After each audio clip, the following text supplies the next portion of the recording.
All right, Steeler fans, welcome back to the Mailbag Segment. Every Wednesday, in case you don't know how to get your question in, find me on social media, Twitter, X, whatever you want to call it today. And all you have to do is, hey, look, J Hartman, HARTMAN_PIT. I put out the question every Tuesday morning. You respond to that. I will answer that question live on the air on Wednesday. So let's get right into it. Brian Haynes asked several questions. He said, stop me if you've heard this before, but a top-tier wide receiver is available for a trade. Vegas says they'll entertain a trade, including a second and extra compensation. Second-round pick he's talking about. At this point in his career, do you think it's worth it for a second and fourth or fifth for him with his contract? He's talking about Davante Adams. If Davante Adams could be had, I saw this before I hit the record button. It was on social media. I don't know who it was. I forget. They said that the comp might be Keenan Lewis. Keenan Lewis is older than Davante Adams, has similar stat lines. He got a fourth. Like he fetched a fourth-round pick. If I'm the Steelers, I'm not pulling the trigger on a second. Let's wait around a little bit. Let's wait and see what happens. If someone wants to give up a second, you got it. You got him. Other than that, let's wait. If it turns into a fourth and maybe another conditional pick, then I'll think about it. But that's still a ways to go, in my opinion. Brian asked several others. What was the bigger loss Sunday, Daniels or Patterson? I think it was actually Daniels. I think Daniels was the bigger loss on Sunday in that game. Other one from Brian. If Isaac Seumalo returns, do you like McCormick or Anderson to start on the other side? I think that McCormick provides more in terms of just overall play on the interior offensive line, but I don't know if he is flexible enough to go to the right side. I know Spencer Anderson has more reps there, so I wouldn't be shocked if it's Anderson, but I'd like McCormick. Next from Brian, we aren't feeling the flow at all consistently. What needs to change for the team to start game planning or playing like they did in the fourth quarter? I think it comes down to the coaching staff has to let Justin Fields just play. And that doesn't mean backyard ball. That means take the handcuffs off the guy once in a while. Let him go out and just feel the flow of the game. Don't keep him coned in. Like, that's what I feel like they're doing. I want to see this guy play.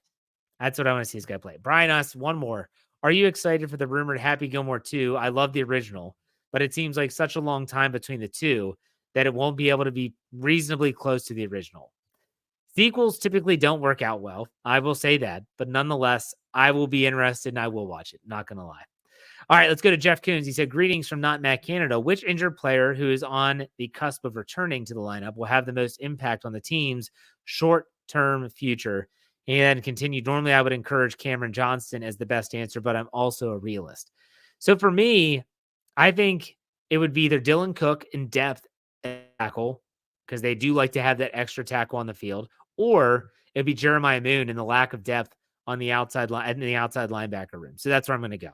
Corey Eckenroth asked a question. So Jeff, did Coach T call yet about bringing you up for this week to play running back? No, he didn't. Even you might be able to hit the holes faster than Najee. Think that's the difference between he and Patterson this past Sunday. Najee's knock has always been that he's slow to the hole. I have not gone back and rewatched the game. It's on my to-do list. I think that Cordero Patterson, though, and this is, again, game planning and the way the offense works could maybe help here. Cordero Patterson is viewed more as a versatile chess piece. Najee Harris, the defense basically views him as a one-trick pony. He's out there. He's going to run it up the middle. Or maybe they're going to try a stretch run. If they were use Najee more in passing options, getting him outside, running routes, just like he did his rookie year when Ben Roethlisberger was the quarterback, the defense wouldn't be able to load the box every time he gets on the field. The Steelers need to make those changes. Like that's not something a podcaster should have to suggest. They should see it. Wow, Najee goes on the field. When we get in this personnel package, look what they do. They are run blitzing the hell out of it. So make the change. That's what you got to do. Let's go to Believers, the Ride or Die Crew poll of the week. My biggest concern for this team is the options are offensive line injury / play, running back questions, need for a wide receiver 2, and the run defense. I guessed my selection was the offensive line injury and the offensive line play. If the offensive line is healthy and they gel, this offense will look vastly different than what it does. So that's my answer. Randy Fern said, hey, Jeff, back after some time away. What's stopping the offense from splitting Pickens and Washington out wide in the red zone? If you double Pickens, Washington is one-on-one, and vice versa. I know Washington won't be a 6-target guy, but he needs to be involved due to his size. He got 2 targets last week. It's a step in the right direction. I think that they would be smart to use him more in the red zone. And yeah, if you have those mismatches, utilize them. They did it in training camp. They did it in the preseason. Why they're not doing it now is a great question. I don't know, but I agree with you 100%. Utilize Mount Washington more. Let's go to Mark Bergen, the host of the Believe in Steelers podcast. He said, what's Mike Tomlin's logic in continuing to start Justin Fields, but not naming him the outright starter? I don't doubt why he's doing it because he's 18 years into the job. I'm curious as to what you think the reasoning is. I will give you one reason why he's not. Russell Wilson. Russell Wilson is an enigma of sorts. And when I say an enigma, I'm not talking about his play on the field. It's more of his persona off the field. And I don't think that Russell Wilson is a bad teammate, but I do think that Russell Wilson in his current state, meaning working his way back from injury, in the current state on the depth chart, meaning he's technically at the top, but he's watching another guy play quarterback every week, needs to know and needs the reassurance from the head coach that, hey, there's still a shot for you out there. Now, I did find it interesting that Tuesday, Mike Tomlin was asked, like, could you ever just stay with the hot hand? He said, yes, but we're not there yet. Again, I think you got to keep Russell Wilson engaged. You got to keep him, keep dangling that carrot out there, and maybe they'll need him. And if you do need him, you want him to be in the right mental space. You don't want to shut that door right now in case you need to open it later. That's my reasoning behind it. All right, let's go to Heath Davis. He has several questions. All right, El Jefe, what is the Jeff Hartman 10 toes down, stone cold, heart to heart, El Jefe 316? I should make those shirts, by the way. Lock of the week. Lock of the week. I would say lock of the week, Justin Fields, 220 plus or 225 plus passing yards. That's the lock of the week right there. That's stat. We'll have my parlay on Friday. Question 2. The officiating has gotten horrible. I don't believe there will ever be a change unless the PA or coaches band together. The Players Association is what he means there. Will band together and specifically put a spotlight on it. I know high school refs who could make better calls. What do they have to do to fix it? I wish I knew. I don't. I feel like when you're talking about this, when you're talking about officiating, and I talk about it on the NFL Whip Around with Coach KT Smith. I talk about it on For Your Viewing Pleasure with Wesley Coleman. These are all on our NFL feed. Go check it out. FFSN NFL, wherever you get your podcasts. Go check out those shows because I love doing them. But the one thing I've noticed is that with these officials, the NFL has done nothing. They don't care. I honest to God feel like they are just going to say, well, you know what? They'll just get used to it. They're just going to get used to it. Them being the fans. I don't know what the fix is. All right, let's go to Heath Davis. One last one. Who's your favorite late career Steeler? Someone who joined the team and contributed at the end of their career. I like D'Angelo Williams. Cordero Patterson has been a pleasant surprise. The bus is the right answer, but can you think of someone else? The bus was really young when he came to Pittsburgh. Keep that in mind. People think that he just came in like the twilight of his career. No, he spent the majority of his career in Pittsburgh. I would say that Jericho Cotchery's up there. And D'Angelo Williams is a great answer, by the way. Maybe a Flozell Adams. Remember Flozell in 2010 comes in as the left tackle. They get to the Super Bowl but lose. Cordero Patterson could be up there. I think that's a good one as well. So thank you, Heath, for the questions. I appreciate it. Let's go to Doc M, Southside Doc. He said, do you believe that the amount of injuries at this point in the year is abnormally high? Could any changes in the preseason conditioning program contribute to this, or is it just bad luck? My personal opinion on this, from someone that does have a fitness background and has worked with teams and conditioning of teams, if you have a constant state of soft tissue injuries, groins, hamstrings, calves, whatever the case may be, there could be causation and correlation from your training regimen or lack thereof, which is equating in those injuries. And remember, a couple years ago, there was a rash of groin injuries. It seemed like every week someone went down with a groin, another groin injury. 1 year is a hamstring. Haven't seen those just yet. But last week, when you look at like an ankle to Nick Herbig, an ankle to Cordero Patterson, an ankle/Achilles to James Daniels, those are flukish injuries. That's you get stepped on, you get rolled on. It happens. An Achilles tendon rupture, sometimes it's just stepping the wrong way.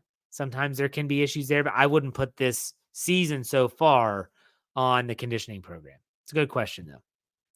All right, King Tibbs. He said, okay, Jeff, 2 questions today, but let me start by saying how awesome you and your team are. Man, you all are the Steelers of the media world, the real gold standard. Thank you. Appreciate that.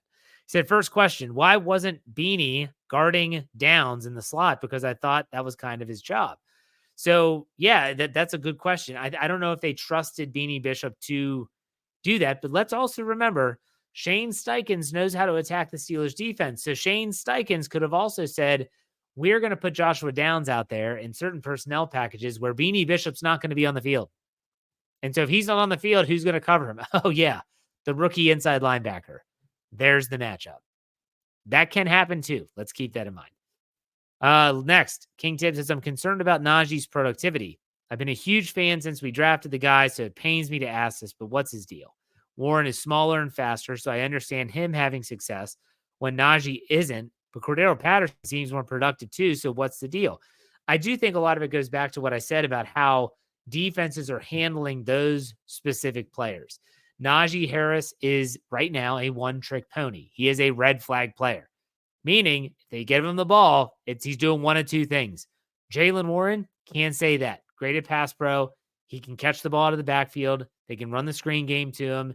He can run inside. He can run outside. They cannot do certain things against him. And it's the same with Cordero Patterson. I think that has more to do with than people think. Last one from King Tibbs. One more question.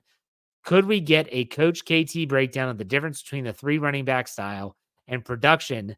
Because it's bugged me since last season why Jalen and now CP, Cordero Patterson, both seem more productive. I will talk to Coach Kevin Smith, see what we can do. All right, let's go to Stephen Morey.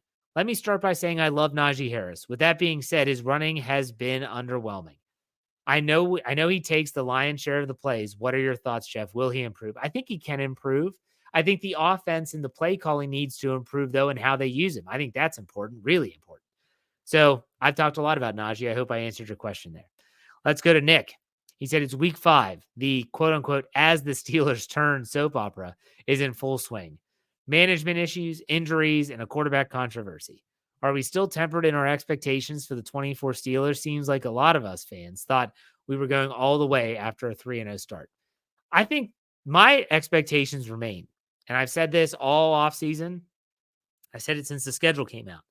My floor is 9 wins. I think this team will win 9 wins if nothing goes their right, if it goes their way, the injuries keep piling up, and the ball just doesn't bounce their way. 9 wins. The ceiling. Okay, what's the best they could be? 13 wins, 13-4. So they're 3-1. All right, let's see what they can do. They got a lot of season left. I will say I am encouraged by what I've seen from this team, both offensively and defensively. And I love how he used the Happy Gilmore gif, because I used a Happy Gilmore gif on this tweet, and he used it. Rest in peace to Carl Weathers, or Chubbs from the movie. Let's go to Nathan Bowleg. He said, should the Steelers be looking at trading for an experienced offensive lineman, or do they try to weather the storm with the guys they have and hope they can gel? I know that loss was excruciating, but the team showed fight coming back. Injuries are starting to be a serious concern. Injuries are starting to creep in. And I also think it's important to note that they did go out and get an offensive guard. Dylan Cook's probably going to come back. That's going to help a tackle. So I don't think they trade for an experienced lineman just yet. Not yet. All right, lastly, Steeler fan 69 always provides some humor to finish out the show.